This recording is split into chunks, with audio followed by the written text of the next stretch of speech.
Salut à tous, je suis très contente de vous retrouver aujourd'hui dans cette nouvelle vidéo. Aujourd'hui, update lecture où je vous présente qu'un seul livre. Et que je filme la veille pour le lendemain, déjà à moitié en pyjama parce qu'il fait super froid chez moi. Voilà. En effet, j'ai qu'un seul livre à vous présenter pour le deuxième et dernier update lecture du mois de septembre. Je pensais lire plus que ça et en fait je n'ai pas du tout été au bout de mes autres lectures, donc du coup j'ai qu'un seul livre à vous présenter. J'ai beaucoup hésité à vous filmer ou non cette vidéo, mais déjà que j'ai du mal à avoir du contenu, si je repousse ou si j'attends, ça va être encore pire. Donc j'ai préféré vous faire une update lecture même pour un seul livre. De toute façon j'ai très hâte de vous en parler de celui-ci, donc je me dis tant mieux. Voilà, après tout, c'est pas perdu. Le roman que j'ai lu, il s'agit de Tuer mon millésime de Tamara Baliana. Il se situe dans le domaine des Manons, qui est une espèce de grande saga, puisqu'on a une première génération de personnages qu'on va rencontrer. Et moi, là, je me suis attaquée du coup, parce que je savais pas qu'il y avait une génération précédente. Je l'ai découvert évidemment pendant ma lecture. Je me suis attaquée du coup à la deuxième génération, où on va suivre notamment les enfants des personnes qui étaient présentes dans les tomes précédents, et puis d'autres jeunes qui traînent par ici, par là, quoi. Voilà.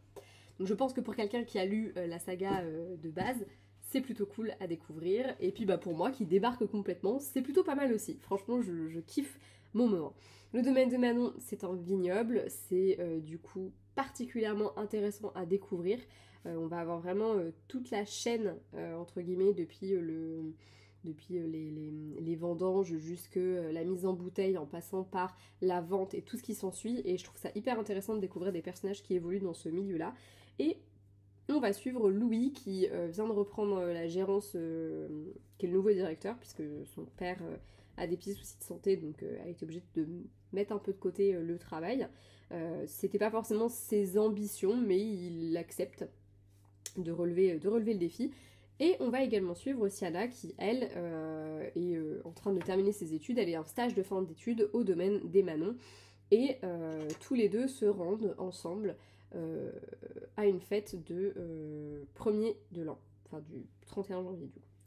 Puisque Siana, ses deux meilleurs potes, c'est la cousine et le frère de Louis. Ils ont grandi tous ensemble, c'est des gens vraiment qui viennent du domaine, c'est des personnes qui se connaissent depuis toujours. D'ailleurs, Louis, c'était même le crush un petit peu de Siana à une époque. La voiture va être un peu bloquée par la neige et ils se retrouvent finalement à passer un nouvel an en tête-à-tête et une chose en entraînant une autre, ils finissent par coucher ensemble. Seulement voilà, quelques semaines plus tard, il s'avère que Siana est enceinte. Voilà un petit peu pour le plot de l'histoire, je pense que vous l'aurez compris en voyant la couverture et avec le titre, si vous connaissez la chanson, tout ça. D'ailleurs, gros big up à tous les titres de Tamara Baliana qui chaque fois me plaisent beaucoup. Bah alors, ceux de cette saga, on adore. Voilà. Et bah écoutez, j'ai passé un très très bon moment avec ces personnages, je les ai trouvés particulièrement touchants et j'ai beaucoup aimé cette histoire de grossesse un peu surprise. C'est pas forcément une thématique que j'affectionne dans la romance, mais quand c'est bien fait, et là c'était le cas, bah globalement c'est plutôt cool. Je trouve que c'est une bonne manière de rapprocher des gens qui se seraient pas forcément rapprochés. Et en même temps, je trouve que ça interroge sur plein de choses. Du coup j'aime beaucoup, je trouve que c'est très intéressant et c'est très intelligent aussi. Ça rendait la romance... En fait, c'est une romance qui est très doudou, je l'ai trouvée hyper douce. Ça se fait tout en douceur, ça se fait petit à petit. Au début, bon bah voilà, ils se plaisent bien comme ça, mais on voit bien que c'est parce qu'ils sont là à ce moment-là, ils se disent allez, profitons-en, voilà, soyons fous, sautons le pas. Et on se doute bien que s'il n'y avait pas le bébé, potentiellement, peut-être que ça ne se passerait pas comme ça. Peut-être qu'ils ne seraient jamais revenus l'un vers l'autre. Parce que Siana, elle a sa vie, et parce que lui, il a sa vie aussi. Enfin, voilà. Il y a plein de choses qui font que on peut se dire que leur histoire, s'il n'y avait pas eu ce bébé, elle n'aurait pas forcément existé comme ça. Et en même temps, quand tu les vois ensemble, tu te dis, bah en fait, il n'y a pas que le bébé. C'est pas que ça qui les rapproche. C'est plein d'autres choses, c'est juste qu'ils en avaient pas conscience et que avant de se donner une chance de se connaître un peu en acceptant ou non d'élever ce bébé, bah forcément, ils pouvaient pas le découvrir. Voilà, parce qu'ils se mettaient une barrière, parce que c'est la pote de ma petite cousine, c'est mon patron, elle va bientôt partir, ceci, cela. Voilà, donc c'était plutôt cool, c'était très intéressant, c'était très fun, parce que Tamara Baliana a une plume qui est très fun. Je trouve qu'elle a des dialogues qui sont toujours hyper pointus, des situations toujours loufoques, hein. Même dans ce tome-là, on n'échappe pas aux situations un peu loufoques. Voilà, c'est sexy, c'est drôle, c'est doux, c'est mignon, c'est bien écrit.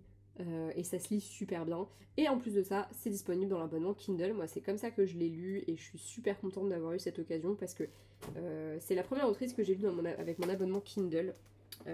Et je pense que si j'avais pas eu l'occasion d'avoir cet abonnement et de découvrir qu'elle était dedans, je pense que je les aurais pas lus et je trouve que c'est hyper dommage parce qu'ils sont vraiment vraiment très très bien. Tamara Valiana, c'est une autrice que je connais depuis peu de temps et chacun de ses livres est un petit coup de cœur. Chacun de ses livres a un petit bout de mon cœur à jamais. Parce que vraiment, je trouve qu'en fait ça réunit tout ce que j'aime dans la romance. On a à la fois des personnages qui sont touchants, on a généralement une intrigue des personnages, des lieux, des choses qui en fait fonctionnent très bien. Dans Veux-tu être mon plus 1, la nana, elle était testeuse de jeux vidéo, elle faisait du stream et tout ça, et je trouvais ça trop bien que ce soit une meuf pour une fois qui soit la petite geek de service. Là, on a des personnages de femmes qui sont fortes et qui travaillent dans des domaines qui sont souvent très masculins, avec les domaines viticoles, tout ça.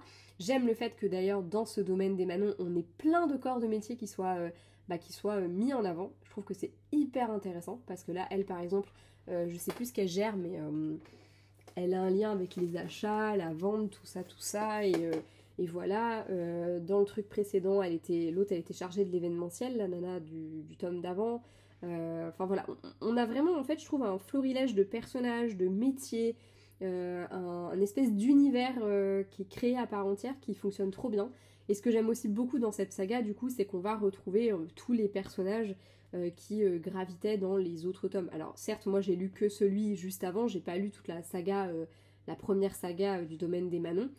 Je ne sais pas si je le ferai un jour parce que je vous avoue que ça perd un peu de sa saveur si tu sais déjà les choses, forcément. Même si bon, dans une romance, soyons honnêtes, on n'a pas non plus... c'est le concept de la romance, ça se termine bien et voilà, tu sais généralement comment ça se termine et avec qui l'héroïne termine. Donc il n'y a jamais beaucoup de suspense.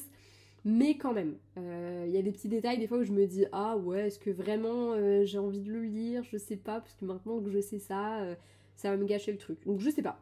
Disons que je me dis que ça me laissera du Tamara Valiana sous le coude, au cas où. Puis en plus il y a des personnages qu'on croise pas tant que ça, on en entend vaguement parler, voire même pas du tout, donc je me dis why not. En tout cas, c'est une autrice que je me garde vraiment sous le coude. Je suis très contente d'avoir vu qu'il y avait plusieurs de ses romans dans l'abonnement Kindle parce que, croyez-moi, je vais les poncer. Voilà, je suis très contente d'avoir pris la peine de découvrir ce roman et je suis aussi très contente d'avoir découvert sa plume avec Veux-tu être mon plus 1 que je vous conseille également beaucoup. Moi je l'ai adoré, il m'a fait chialer ma race d'ailleurs, mais tout m'a fait chialer ma race parce que j'ai aussi chialé ma race pendant celui-ci. Voilà, cette vidéo aura été très courte mais elle va déjà se terminer. C'est un roman que je continue de vous conseiller. Je suis vraiment désolée de ne pas avoir plus de livres dont vous parlez en fait, parce que là pas desquels vous parlez, parce que dont vous parlez ça n'a pas trop de sens, c'est très mal fichu cette phrase, mais voilà, en tout cas je suis désolée, j'espère que octobre sera mieux, mais déjà j'arrive à reprendre un vrai rythme de lecture et surtout avoir envie de lire, genre le soir, ça m'arrivait de m'enfiler un peu de bouquins, là dimanche j'ai passé ma journée à lire, et c'était cool, mais je sais que là ce week-end je vais pas beaucoup lire parce que je vais au salon Grimoire en tant que bénévole, c'est à Langeais, c'est chez WAM, et ça me fait très bizarre de me dire qu'il y a un salon de la fantaisie qui ouvre ses portes à Langeais, là où je suis allée au collège les gars, ça me fait trop bizarre, bref. Si vous passez d'ailleurs, n'hésitez pas à venir me voir. Normalement, j'y suis les 2 jours quasi toute la journée. Il n'y a que samedi où j'y suis un peu moins, mais dimanche, c'est sûr, j'y suis toute la journée. Donc voilà, bref. Je ne vais pas m'étendre sur le sujet. C'est pas du tout le sujet de cette vidéo. On se retrouve très bientôt dans une prochaine. Et voilà, n'hésitez pas à me partager vos lectures. Si vous avez lu celui-ci, à me donner votre avis. Et on se dit à très vite pour l'update lecture du mois d'octobre, le premier. Je dis l'update parce que maintenant je ne veux plus dire le premier, le deuxième, j'aviserai le moment venu. Mais j'ai déjà lu 2 livres dont j'ai super hâte de vous parler, surtout un qui m'a retourné le cerveau. Et je sais que certains d'entre vous attendent mon avis dessus, donc j'ai assez hâte. Des bisous, ciao!